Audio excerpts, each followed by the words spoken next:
reactions. So we are starting kinetics today. और हम लोग सेम आयनिक के नोटबुक में कंटिन्यू कर सकते हैं। ना करो, काइनेटिक भी इम्पोर्टेंट चैप्टर है और ये भी इम्पोर्टेंट है, अलग अलग नोटबुक रखो। Okay sir. मेरा सजेशन है, बाकी जो तुम्हें करना है वो तो ओके सर। हाँ, तो एज यू सेड क्या स्टडी करने वाले हम लोग इसमें? Rate of reaction, order of reaction. What do you mean by these terms? Rate, order. पहले rate समझाओ. What do you mean by rate of reaction? How fast the reaction How fast the is slow reaction proceeding takes in a place. particular time.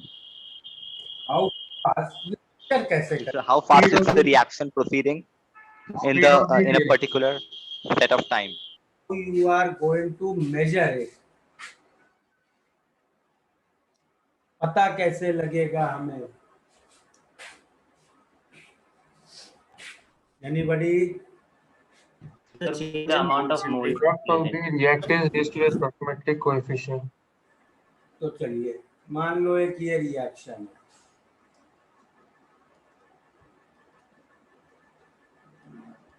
ठीक है? Now what will be rate of consumption of it? एक किस rate से consume हो रहा है, कैसे define करोगे इसको? minus of concentration of A by D delta T. Minus derivative of concentration of A with respect to time, ठीक है? अग्रीड? ऐसे ही if I ask you rate of consumption of B, very similarly you The concentration of B upon dt. rate of production of C Plus dC by plus dt. d सही है? Yes.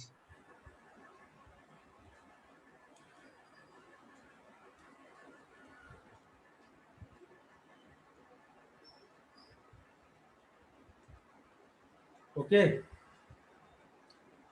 अब इसमें से हम rate of reaction कैसे करें? ये सब रेट है, इतने सारे रेट डिफाइन कर लिए। अब इसमें से रेट ऑफ रिएक्शन क्या है? That the nothing but product of the reactants, concentration of the reactants raised to the stoichiometric coefficient. The rate of consumption of the limiting reagent. Rate of limiting, agree कर रहे हैं सब लोग? Yes, sir. Yes, sir. Yes, Sir.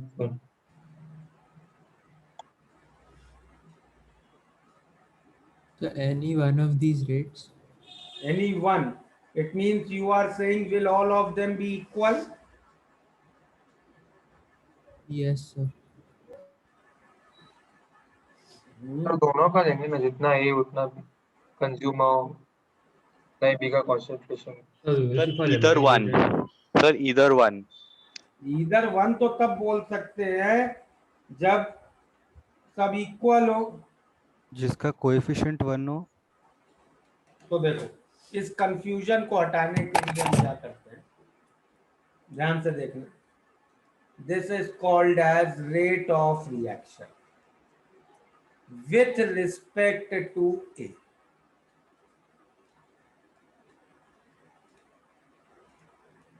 ठीक है?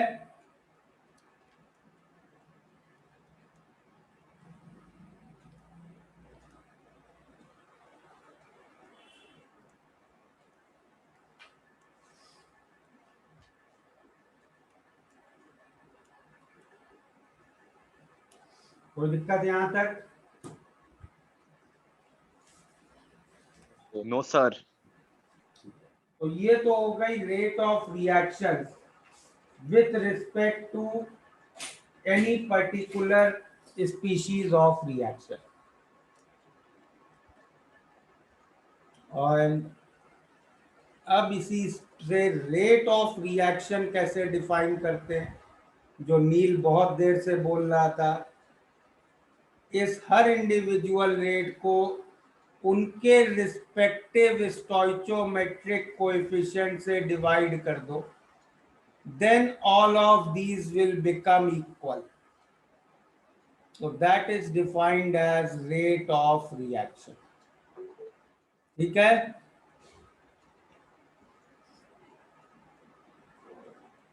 Equal क्यों बनेंगे? Reaction balance कैसे करते हो, ये स्टोइचोमेट्रिक कोएफिशिएंट कैसे आते हैं बताओ। अच्छा सर, समझ गया।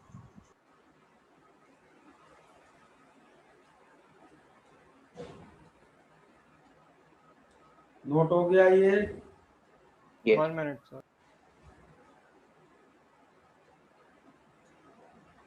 इसमें प्रीवियस पेज दिखाएंगे।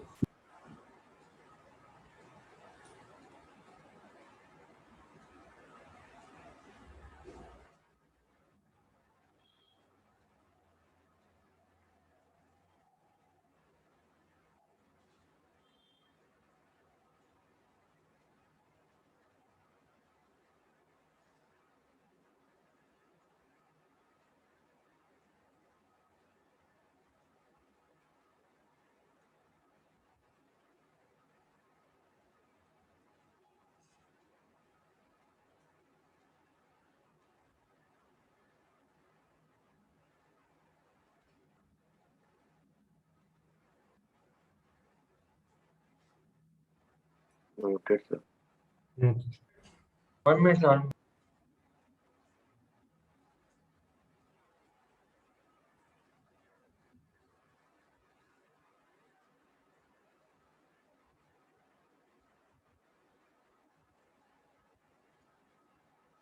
जल्दी जल्दी करो यार अब। Done, sir. Done, sir. Done, sir. Now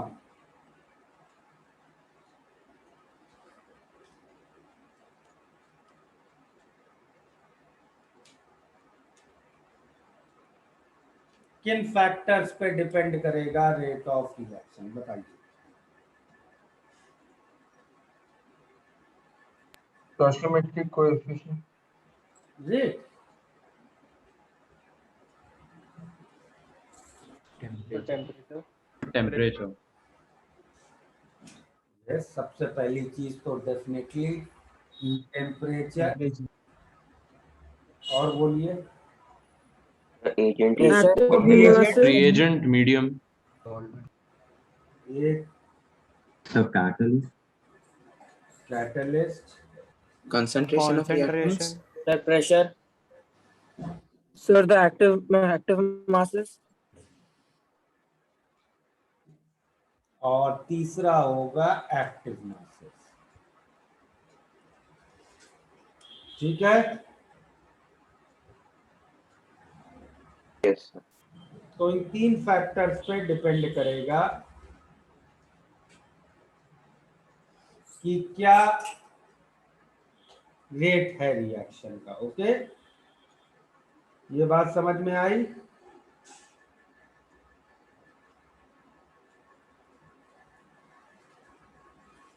ये क्लियर है बेटा सबको? Yes. Yes, sir. Yes, sir. Sir concentration. यार एक्टिव मास क्या होता है? अरे हाँ सर, सो सॉरी। ओके, तो अब एक एक करके स्टार्ट करते हैं। ये देखना कि इन पे कैसे डिपेंड करता है रेट। तो सबसे पहले let me start for active mass. तो उसके लिए नोट करते हैं लॉ ऑफ एक्टिव मासेस। ये तो सबको याद होगा, correct? Yes, it was on the first और द गैसियस स्टेट वाला चैप्टर। गैसियस स्टेट में नहीं किया था भाई। Chemical equilibrium. हाँ सर, वो हाँ केमिकल इक्विलिब्रियम। चलो लिखो।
हो गया note?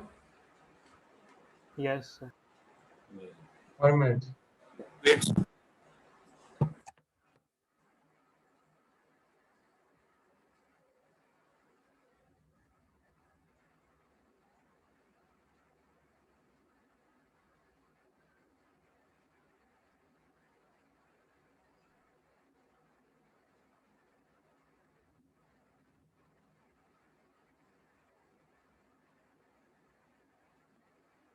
Sir, by some numbers, do you mean stoichiometric coefficient or something else?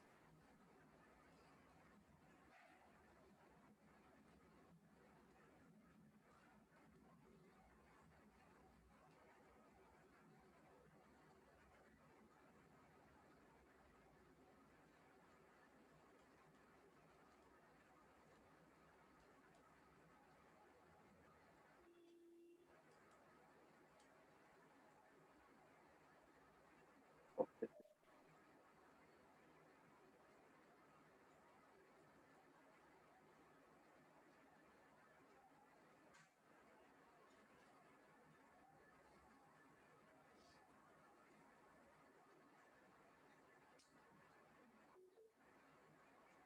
Noted, sir. Yes, sir. Noted, sir. Sir एक सेकंड.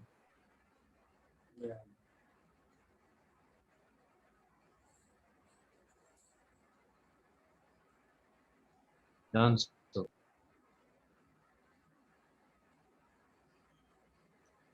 तो क्या डिस्कस कर रहे हैं हम लोग, ध्यान से समझो. मान लो कोई रिएक्शन है, A times A plus B times B going to product, तो इसका रेट किसके प्रोपोर्शनल होगा?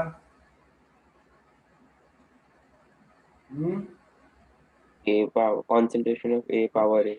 To some number B X power Y. B to the power Y. ठीक है? सर ये एक्स वाई कैसे मतलब? X और Y कुछ भी नंबर्स हो सकते हैं, और इसको इक्वालिटी की तरह हम कैसे Okay. लिख सकते हैं? इसको इक्वालिटी की तरह कैसे लिख सकते हैं?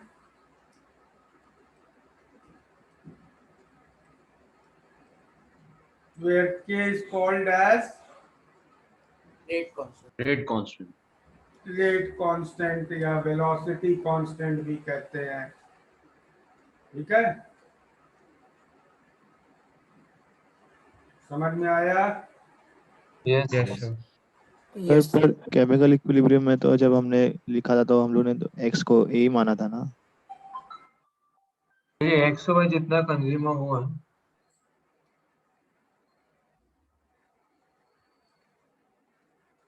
अगर रिएक्शन एलिमेंट्री है, then X is equal to A and Y is equal to B.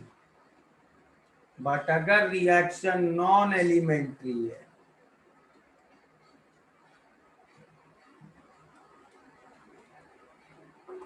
then X and Y can be any numbers.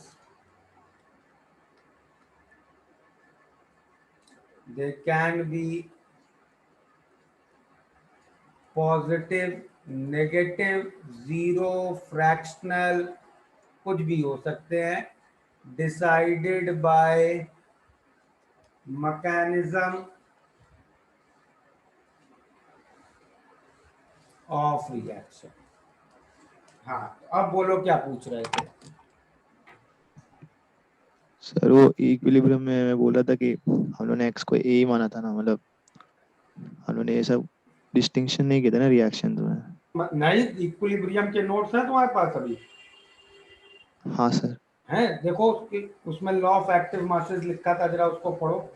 For elementary reaction. अच्छा हाँ सर. हाँ. तो इक्विलिब्रियम तुम्हारे सिलेबस में सिर्फ एलिमेंट्री रिएक्शन का था, इसलिए तुमने केवल एक्स को ए और वाई को बी ले लिया. समझे? हाँ सर. सर हम एलिमेंट्री केमिकल रिएक्शन और नॉन एलिमेंट्री केमिकल रिएक्शन में फर्क कैसे करते हैं? चलो ये भी अब समझते हैं. नील, क्या फर्क है बताओ जरा। एलिमेंट्री मतलब जो नेचुरल से भी N+O2 NO2 बन गया ये फिर HCl फॉर्मेशन, मतलब बेसिकली जो हम लोग को हर दिन में काम आते हैं वो रिपीट होते हैं, वो एलिमेंट्री हो गए।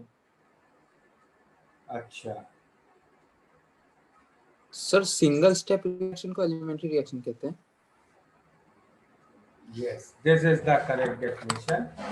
The elementary reactions are single step reactions, ठीक है, and non-elementary reactions are multiple step reactions. Okay, yes sir. समझ में आया? Yes sir.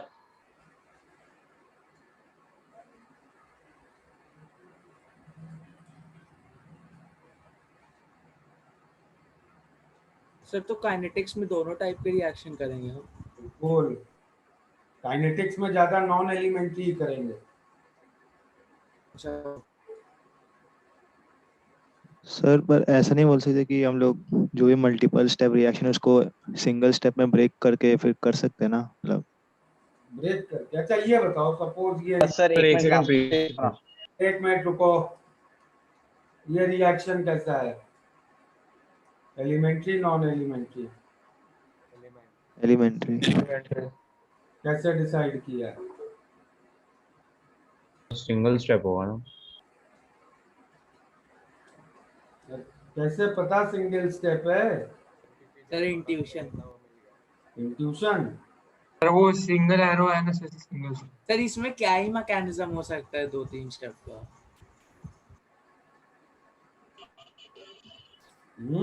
क्या बोले? सर इसमें मैकेनिज्म क्या ही हो सकता है, ऑर्गेनिक रिएक्शन थोड़ी है एक ही स्टेप। इसमें दिख रहा है कि डायरेक्ट वॉइस एलिमेंट से डायरेक्ट प्रोडक्ट बन रहा है। Yes, N2 और H2 है ना इसलिए।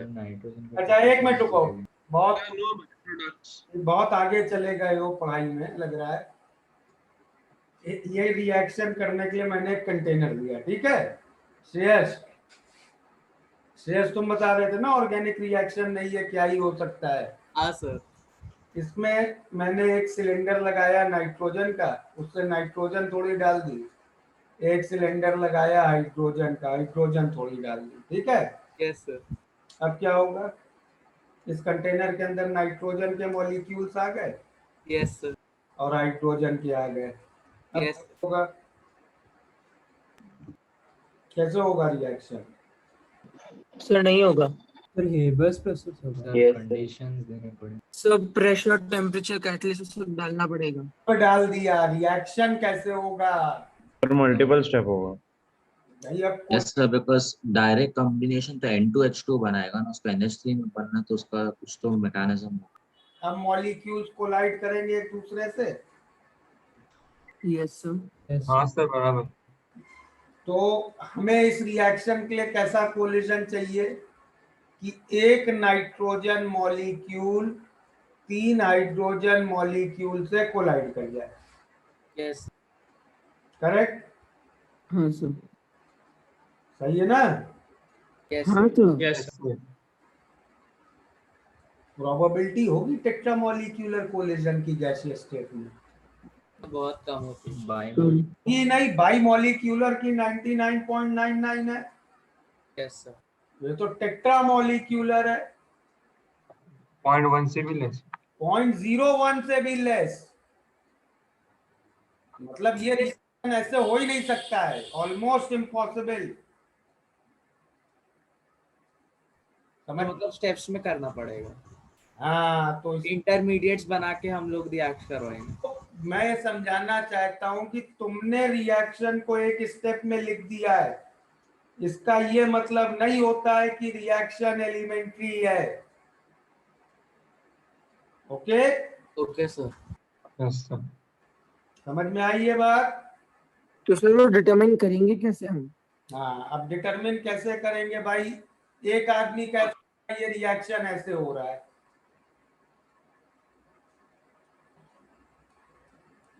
ये रिएक्ट होके ये बना रहे हैं, फिर ये कोलिजन हुआ, उससे ये बना, फिर ये कोलिजन हुआ, उससे ये बना, फिर ये वॉल से कोलाइड हुआ, वॉल कोलिजन के बाद दो अमोनिया में टूट गया। तो किसी ने कहा भाई ये रिएक्शन एक्चुअली ऐसे हो रहा है, ठीक है। किसी ने कहा नहीं ऐसे नहीं हो रहा है, ये ऐसे हो रहा है, पहले हाइड्रोजन एटम वॉल से कोलाइड करके दो एटम में ब्रेक हो रहा है, फिर N2 इससे रिएक्ट करके NH बना रहा है, फिर NH से कोलाइड करके NH2 बना रहा है, फिर NH2H से कोलाइड करके NH3 बना रहा है। किसी ने कहा भाई रिएक्शन ऐसे हो रहा है, ठीक है। तो इस तरह हर कोई अपनी थ्योरी प्रपोज कर सकता है कि ये रिएक्शन ऐसे हो रहा है। एक्चुअली कैसे हो रहा है वो हमें पता कैसे लगेगा? हमें ये कंटेनर में रिएक्शन शुरू करने के बाद थोड़े टाइम के बाद सडनली इस कंटेनर को उठा के बहुत लो टेम्परेचर पे रखना पड़ेगा। बहुत लो टेम्परेचर पे रखने से क्या होगा? रिएक्शन स्टॉप हो जाएगा, ऑब्जर्व कर पाएंगे, एनर्जी कम हो जाएगी, रिएक्टिविटी कम हो जाएगी, मॉलिक्यूलर कोलिजन कम, रिएक्शन स्टॉप हो जाएगा। रिएक्शन स्टॉप हो गया एक बार, फिर हम क्या करेंगे? फिर इस कंटेनर को खोल के एनालाइज करेंगे इसके अंदर है क्या क्या। अगर उसके अंदर मुझे केवल ये 3 मॉलिक्यूल्स मिले, ये 3 टाइप के, तब तो हम कह देंगे भाई ये रिएक्शन है एलिमेंट्री। समझ में आई बात? Yes yes. अगर मुझे कंटेनर के अंदर ये सब मिले नॉन एलिमेंट्री, तब मैं कहूंगा वो जो पहली वाली मैकेनिज्म है वो हो रही है। अगर कंटेनर के अंदर ये मिले तब मैं कहूंगा वो दूसरी वाली मैकेनिज्म हो रही है। समझ में आ रहा है? तो मैकेनिज्म क्या हो रही है वो रिएक्शन इंटरमीडिएट से पहचाना जाएगा। तो non for elementary reaction you don't have any reaction intermediate, okay. और non elementary reaction has reaction intermediate. समझ में आई बात? Yes sir. सर तो थियोरेटिकली कैसे पता चलेगा क्वेश्चंस में कि एलिमेंट्री की नॉन एलिमेंट्री? नहीं पता लग सकता है, दिया जाएगा ना सर, दिया ही जाएगा। प्रॉब्लम किसी इंफॉर्मेशन से तुम्हें देगा ही, वरना पता नहीं लग सकता है। मतलब कि ये सोचना गलत है कि N2H2 को मिलाए तो NH3 बनेगा, और पॉसिबल ही नहीं है। बिल क्यों नहीं है यार? उसकी चेक करना पड़ेगा, मैकेनिज्म कैसे वो नहीं पता है तुम्हें। Reaction okay sir. ये तो पता ही है ना।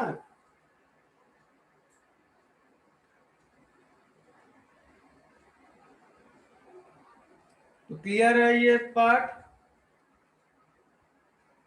और x प्लस वाई को हम क्या कहते हैं? x प्लस वाई को हम कहते हैं ऑर्डर ऑफ रिएक्शन, जिसमें x को कहते हैं order with respect to a और y को कहते हैं order with respect to b। ठीक है?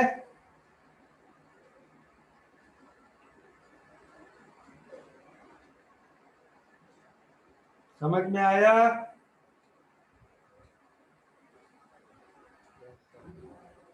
बोलो। यस। अगर कोई प्रोडक्ट डायटोमिक है तब भी हम गेस नहीं कर सकते कि वो एलिमेंट्री रिएक्शन से बना है कि नॉन एलिमेंट्री। नहीं गेस कर सकते,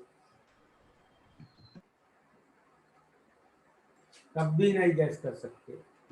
सर रिवर्सिबल रिएक्शन सिंगल होना, रिवर्सिबल रिएक्शन में भी कुछ गेस नहीं कर सकते हो। देखो काइनेटिक्स के लिए रिवर्सिबल रिएक्शन का कोई मतलब ही नहीं है। काइनेटिक्स के लिए फॉरवर्ड और बैकवर्ड रिएक्शन दो अलग अलग रिएक्शन है, समझे? Okay sir, okay. सर अगर एक तरीके का रिएक्टेंट हो तो तो, reactant हो तो भी नहीं, n plus n नहीं गैस कर सकते। okay sir So can you show the last page, मतलब यहाँ पे आपने M2 लिखा था when H2 was colliding with it. Sir इसकी बात है। मुझे नहीं समझ में आ रहा है तुम लोग गैस करना क्यों चाहते हो भाई, हैं?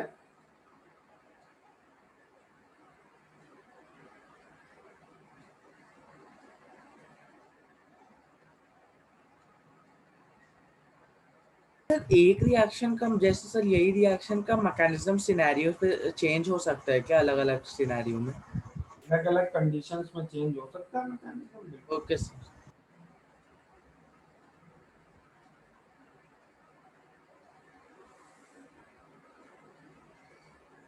ये रिएक्शंस नोट करना है ना? नहीं,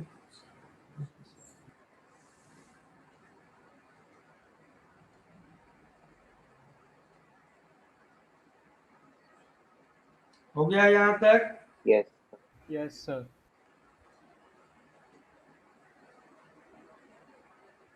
बुकलेट है इसकी? Yes sir मॉड्यूल 4 में ही है यार ये मुझे नहीं मालूम। सर गई है। क्या कोई कृपया ग्रुप पे शेयर कर सकता है इसका बुकलेट? हाँ अगर यस है तो। सर। ठीक है, बुकलेट है तो FBS ओपन करो। FBS में 1 to 8 स्टार्ट करो करना।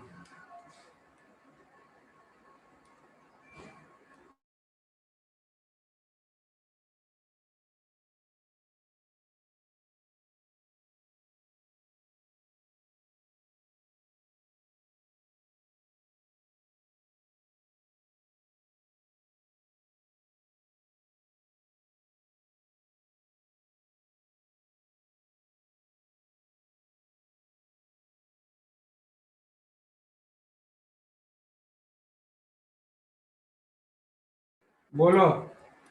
सर रिलेवेंट डाउट है, पर अगर हम लोग ने NH2 H2 कोई कंटेनर में रखा तो नॉर्मल टेम्परेचर पे भी थोड़ा रिएक्शन होगा क्या? हाँ थोड़ा तो होगा ही, कोलिजन रोक थोड़ी सकते हो तुम। Thank you sir.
हो गया कंप्लीट?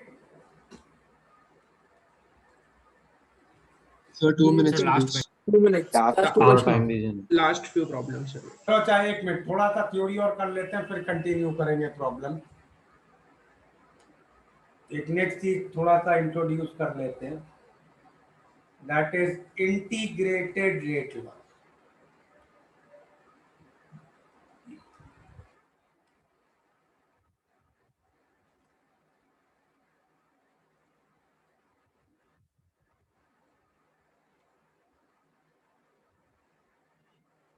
तो इस सेक्शन में हमारा एम क्या है कि अगर मान लीजिए कोई रिएक्शन है, ठीक है, उसको हमने स्टार्ट किया, तो उसमें किसी भी टाइम के बाद हमें अगर ये कैलकुलेट करना है कि क्या अमाउंट प्रोडक्ट्स का बन गया है और क्या अमाउंट रिएक्टेंट्स का बचा हुआ है, करेक्ट?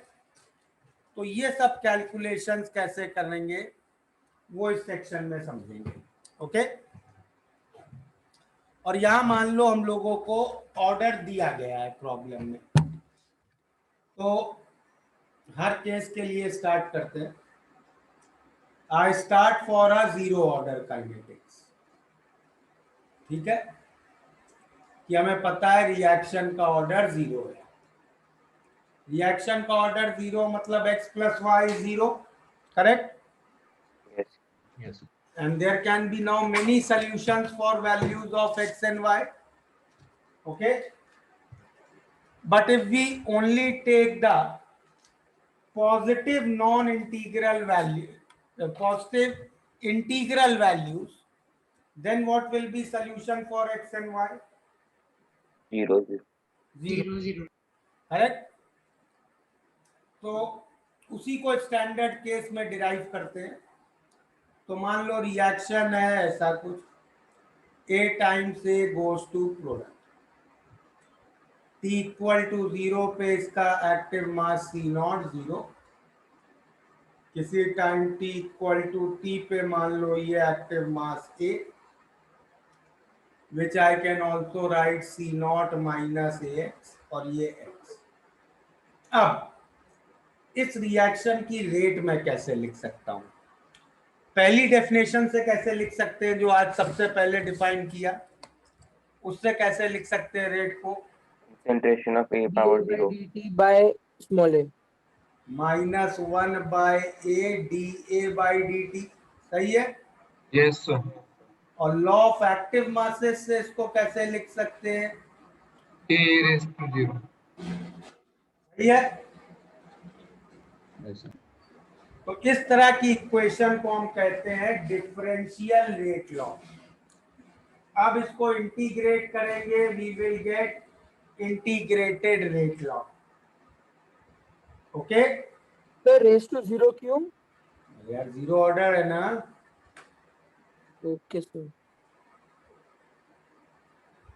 तो चलो इंटीग्रेट करते हैं। तो -dA is equal to AK dt 0 to T C0 to A।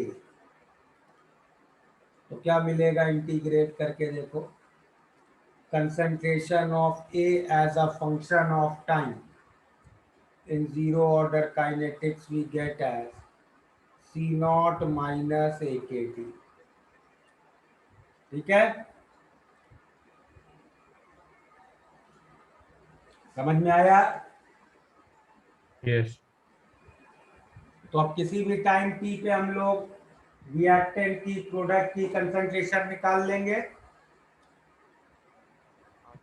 Yes. चलिए, इस प्रॉब्लम में यूनिट क्या होगा K का?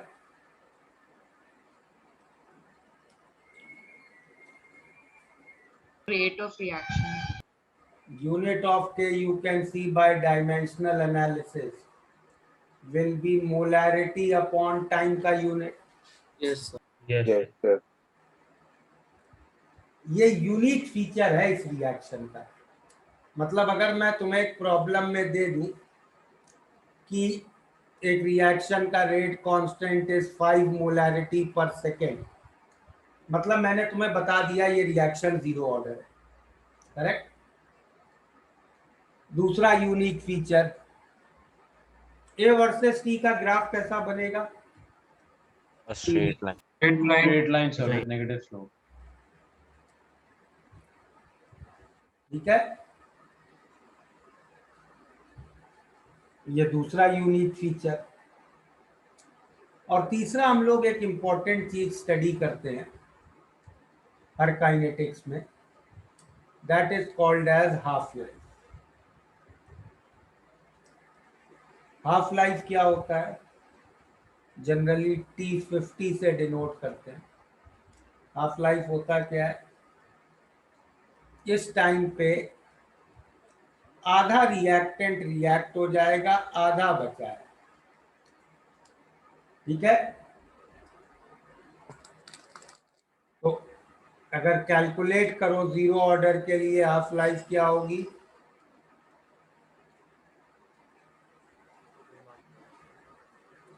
ठीक है,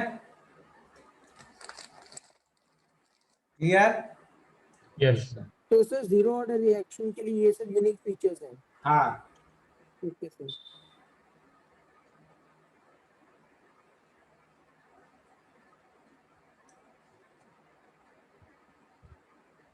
कर लिया नोट? सर तो 1 मिनट, तो थोड़ा टाइम दीजिए।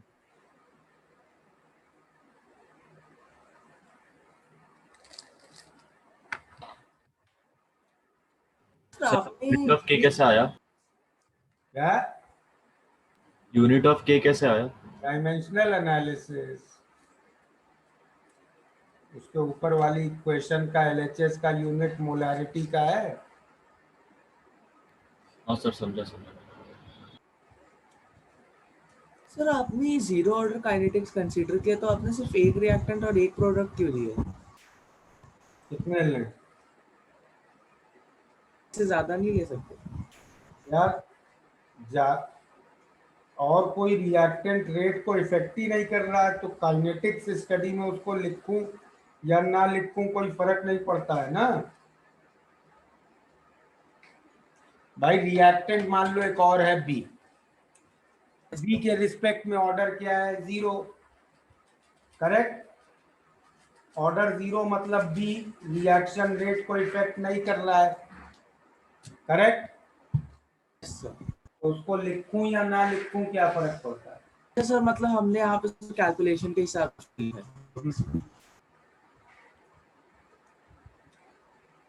Noted. 1 minute almost. Just a second. एक मिनट।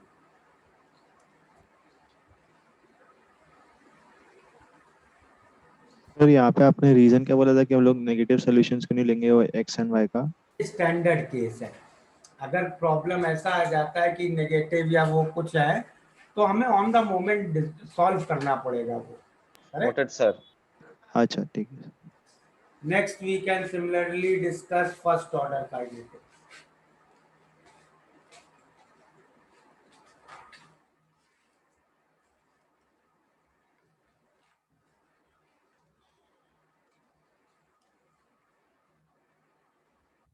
तो अगेन रिएक्शन को ऐसे लिखते हैं, ए के रिस्पेक्ट में ऑर्डर 1 है, बाकी सब रिएक्टेंट के रिस्पेक्ट में ऑर्डर 0 है, तो बाकी रिएक्टेंट्स मैंने लिखे नहीं।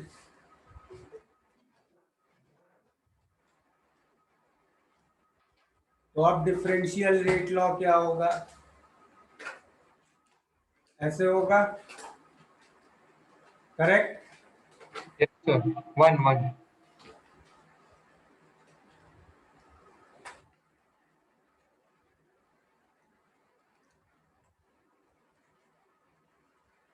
तो इंटीग्रेट करके इंटीग्रेटेड रेट लॉ मिल जाएगा।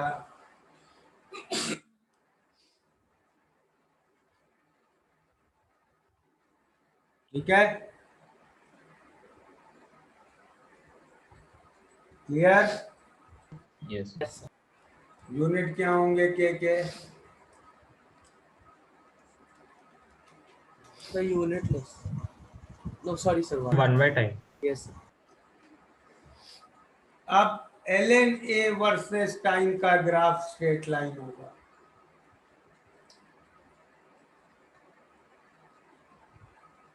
और हाफ लाइफ क्या होगी?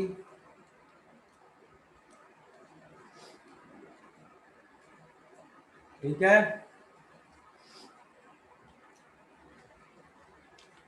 क्लियर? सर एक डाउट है यहाँ पर।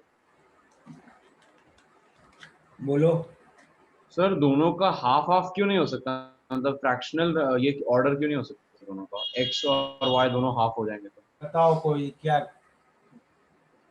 मैंने अभी क्या बोला यार? हाफ हाफ क्या, 3/4 1/4 भी हो सकता है, -2 +1 भी हो सकता है। Standard. Only taking positive integral values. This is the standard case. बाकी और कोई और केस आ गया तो हम उस समय डिराइव करेंगे। ओके, समझ में आया? ओके समझ गया। सर अगर इसमें बी और सी भी कोई प्रोडक्ट होते तो हम कंसंट्रेशन ऑफ ए की जगह बी डाल देते, बस इतना फर्क आता। बी और सी प्रोडक्ट होते, प्रोडक्ट को क्या करेगा डिफरेंशियल रेट लॉ में? प्रोडक्ट नहीं सर, लाइक रिएक्टेंट, तो उनके रिस्पेक्ट में ऑर्डर 0 है तो उसको वैसे ही वो रेट को इफेक्ट नहीं करेगा। अच्छा ओके सर। चलो 8 तक कंप्लीट हो गए ना, 11 to 20 भी आगे अब कंटिन्यू करो। चलो फिर एक साथ डिस्कस करेंगे। Start now on problem.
हाँ भाई हो गए?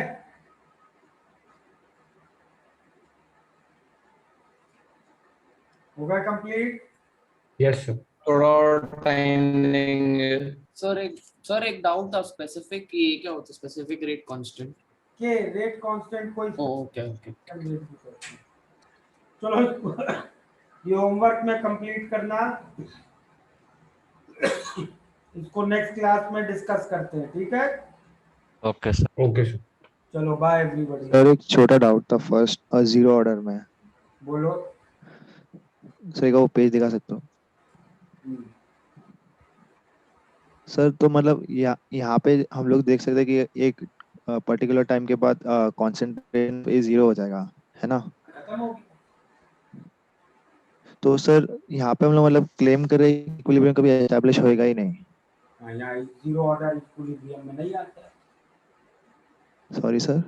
Zero order reaction equilibrium achieve नहीं करता है। अच्छा रूल है ये। Okay sir. क्यों नहीं करेगा इक्विलिब्रियम अचीव? है?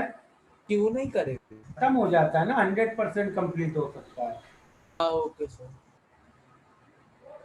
चलो बाय एवरीबॉडी।